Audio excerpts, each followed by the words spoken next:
Bom, gente, continuando da aula passada, a gente falou dessa caracterização do serviço de enfermagem, né? E através dessas análises a gente pode fazer a caracterização desse serviço e prestar uma assistência de qualidade ao paciente, né? E essa prestação de assistência de qualidade ao paciente, ela depende muito da enfermagem, né? Da nossa assistência, do nosso tipo de trabalho exercido. E aí vem também a caracterização da clientela que, através do conhecimento epidemiológico da população, pertencente à área de atuação da instituição de saúde. Ou seja, lá em Manaus tem malária, né? Tem a patologia malária. Em Brasília a gente não tem malária. Então, a gente tendo conhecimento desse tipo de demográfico, né, região demográfica, tendo conhecimento epidemiológico disso, fica mais fácil para a gente conseguir entender as doenças que os nossos pacientes vão apresentar. Esse surto de Covid, que de um surto virou uma endemia, que virou uma epidemia, que virou uma pandemia, o conhecimento epidemiológico ele passou a ser mundial. Antes a gente só tinha conhecimento epidemiológico na China, que é onde iniciou o coronavírus, certo? Através também da classificação do paciente segundo as necessidades de cuidado que é prestado pela equipe de enfermagem. Então a gente vai classificar o paciente de acordo com as suas dificuldades e sintomas e especialidades dele, né? Paciente que é acamado, paciente que deambula, paciente com problema respiratório, tá bom? Existem várias formas de classificar os pacientes, tendo como critério as necessidades de assistência de enfermagem. As classificações fundamentais no cuidado progressivo ao paciente são as mais utilizadas. Então, o CPP, ele é a classificação de cuidado progressivo ao paciente. E a gente caracteriza de acordo com o tipo de cuidado que ele vai apresentar para a gente, que ele vai identificar do tipo de sintoma, tá bom? O CPP baseia-se na concentração variável dos recursos humanos e materiais do cliente, visando uma assistência integral e humanizada. Essa assistência permite uma adequação entre recursos humanos, recursos materiais, recursos físicos e clientela, além de fortalecer o trabalho em equipe. Então, fortalecer o trabalho em equipe por quê? Porque são várias pessoas trabalhando em conjunto para isso. O CPP compreende, então, cuidados intensivos que são prestados a pacientes graves, com risco de morte ou em estado crítico, incapacitados de comunicar suas necessidades, independentemente do diagnóstico, sexo ou idade. Então, são pacientes que podem estar na UTI, por exemplo, que precisam de cuidados intensivos. O risco que ele apresenta para a gente, né, o estado crítico dele, é literalmente o risco de coma, por exemplo, um paciente que não consegue se auto-cuidar. Cuidados intermediários ou semi-intensivos são prestados a pacientes que necessitam de assistência permanente para manter suas necessidades básicas. Também a gente vai entrar na UTI aí, tá vendo aqui, ó, semi-intensivos. Então, esses pacientes do semi-intensivo são os pacientes que vão necessitar dos cuidados que a gente está falando.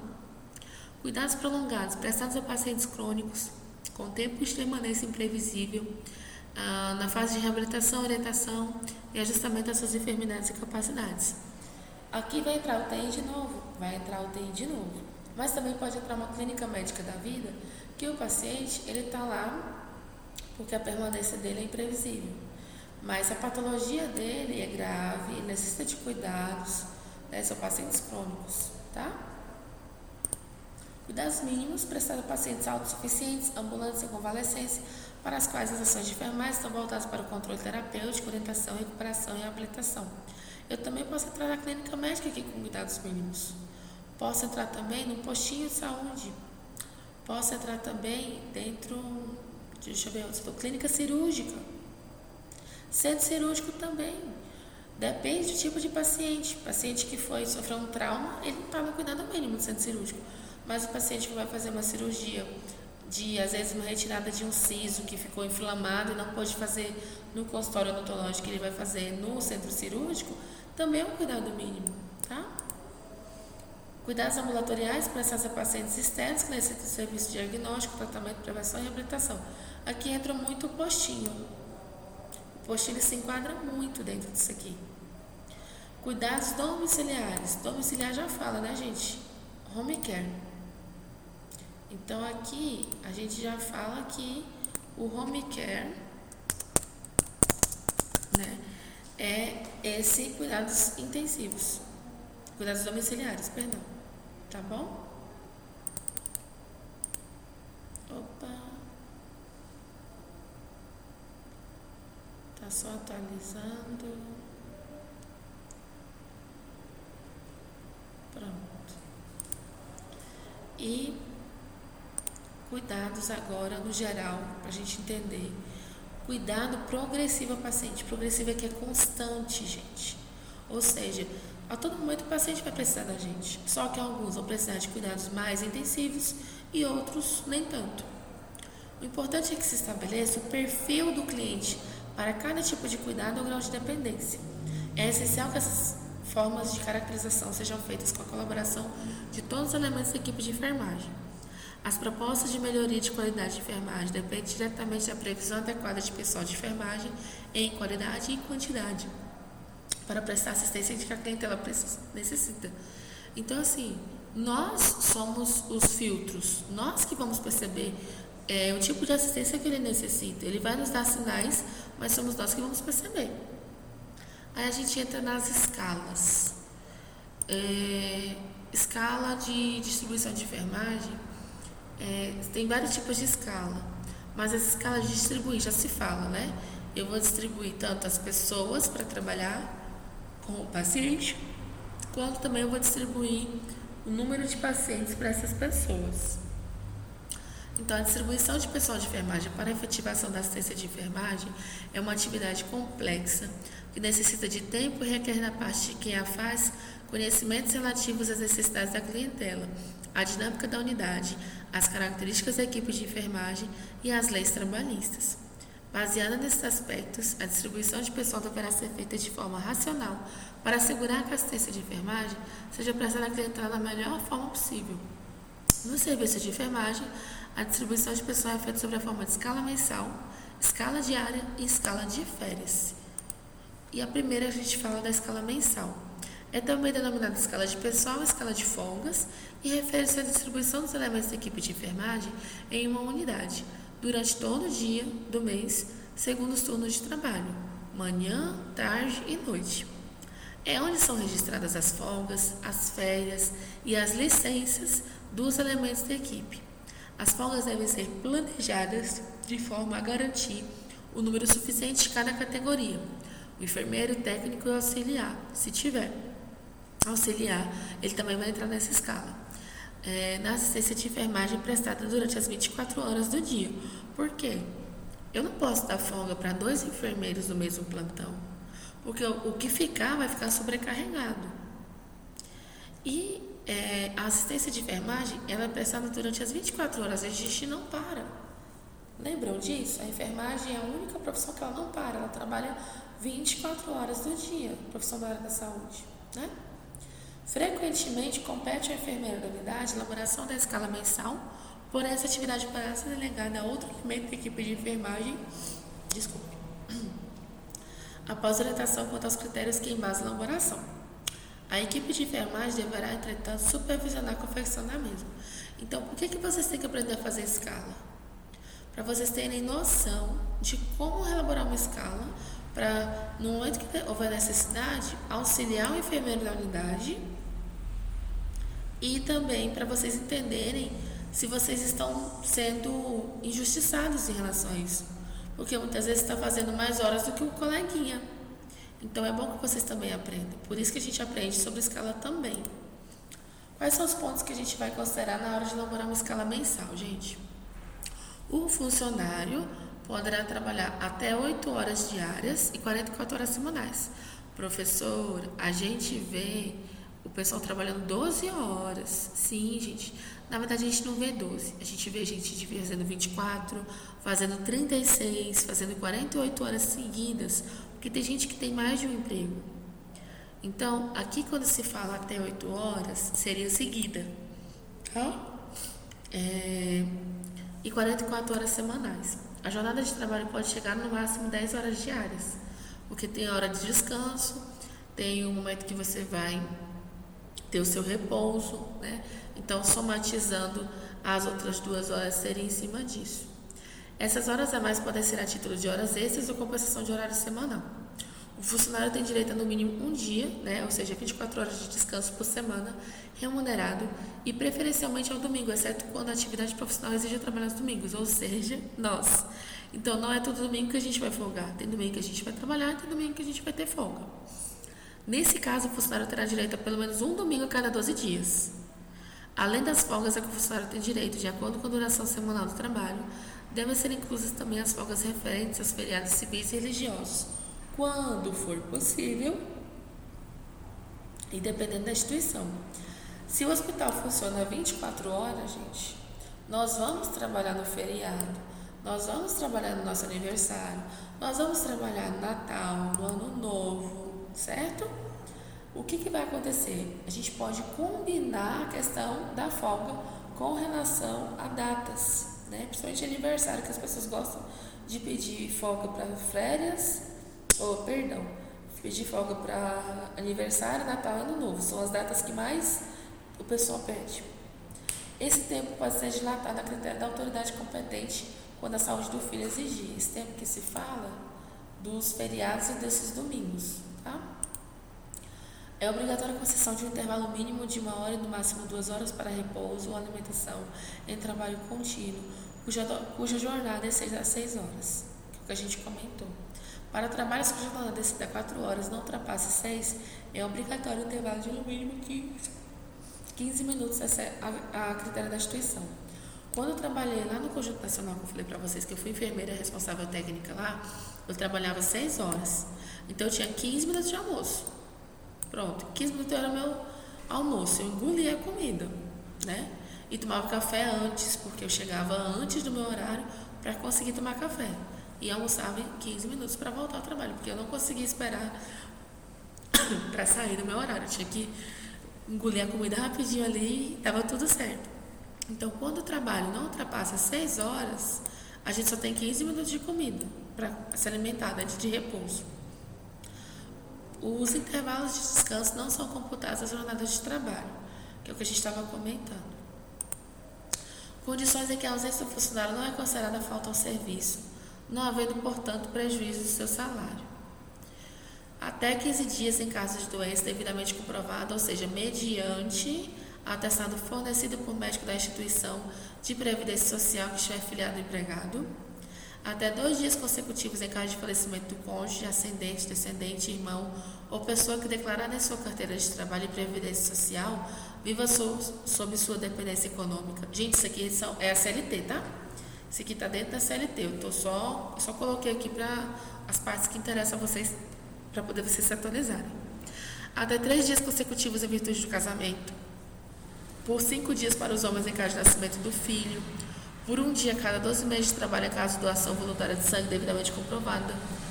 Aí, eu entro aqui para vocês falando. Onde eu trabalhava, no hospital ano passado, você doar sangue, você não tinha essa folga. Você não homologava esse atestado aqui, ó. Porque a Constituição Federal, a CLT também, as consolidações de leis trabalhistas, deixa isso aqui, ó, a critério da instituição. Então, não é lei, infelizmente. Ah, mas é lei. Não, não é. E aí, o que acontece?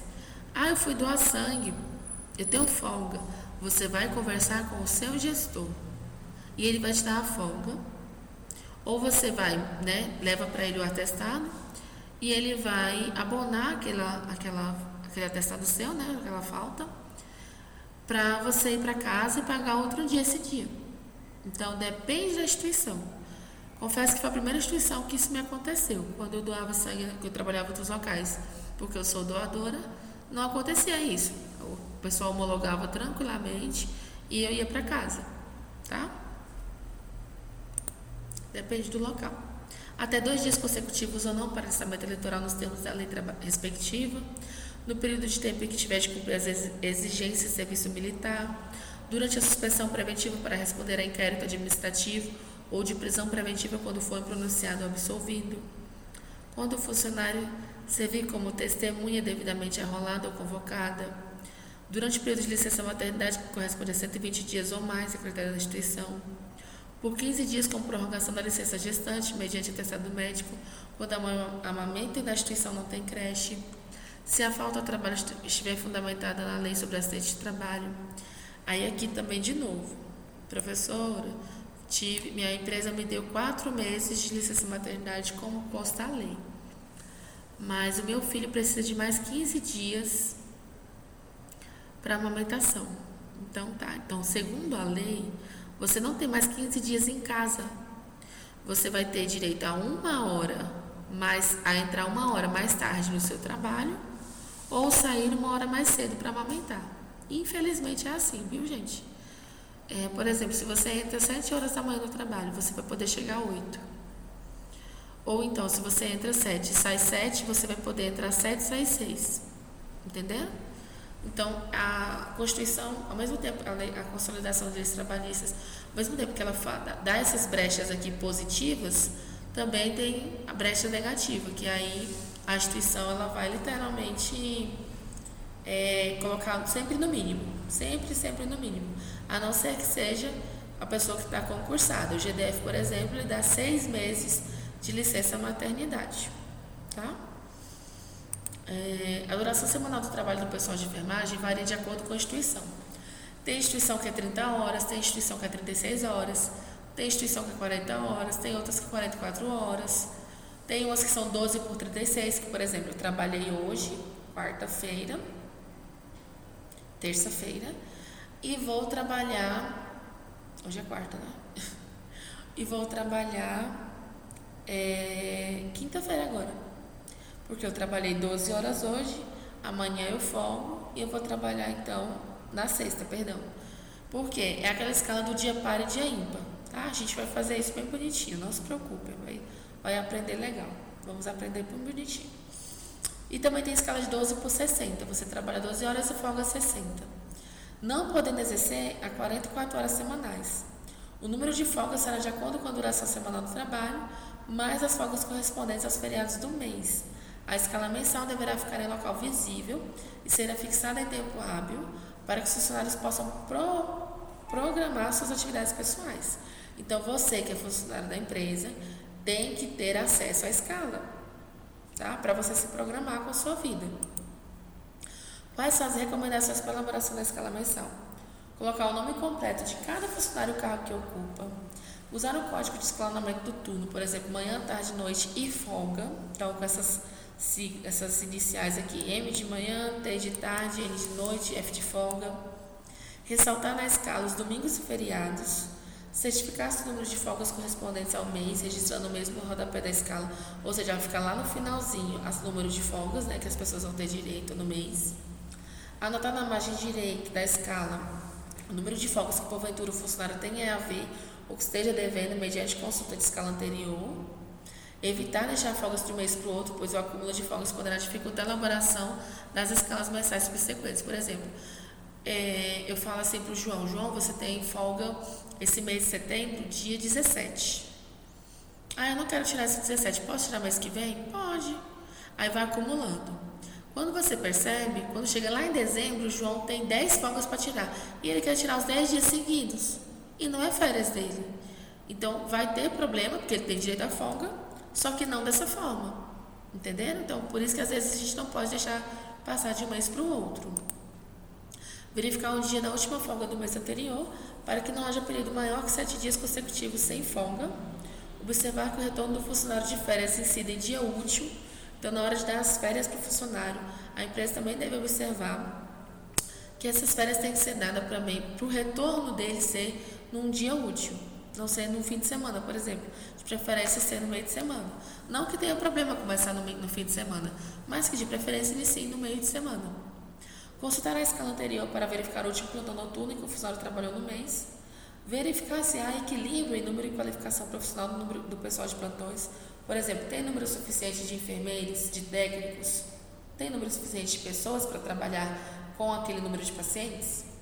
Procurar distribuir as folgas em domingos e feriados de forma equitativa entre os funcionários, para não dar folga só para Joãozinho. José também tem direito à folga, por exemplo, tá? É importante que sejam estabelecidos os períodos a serem seguidos na elaboração da escala mensal, como até que dia do mês os funcionários poderão solicitar as folgas, o período para a elaboração da escala, a data de entrega para a chefia do serviço de enfermagem, a data em que a escala aprovada pela chefia do serviço de enfermagem deverá voltar para a unidade a fim de ser afixada. Então, todo mundo vai estar por dentro de quem está de plantão no dia ímpar, né, para aquela equipe, né, para aquele setor. Aí, eu vou entrar em escala diária na próxima aula. Essa escala mensal parece ser difícil, que a gente falou agora, mas não é, gente. Nós vamos desenhar essa escala mensal, a gente vai aprender junto. Espero que vocês estejam se dedicando, estejam aprendendo com as outras aulas anteriores que a gente já viu. Tentem fazer os exercícios da forma mais tranquila possível, lendo as apostilas, ouvindo a aula, para vocês realmente conseguirem não ficarem tão perdidos e conseguirem se identificar com o que a gente está fazendo. O esforço está sendo mútuo, né? Tanto da nossa parte quanto da de vocês, e isso tudo vai passar. Em breve a gente vai estar junto de novo, tá bom? Um beijo, boa noite, até a próxima aula.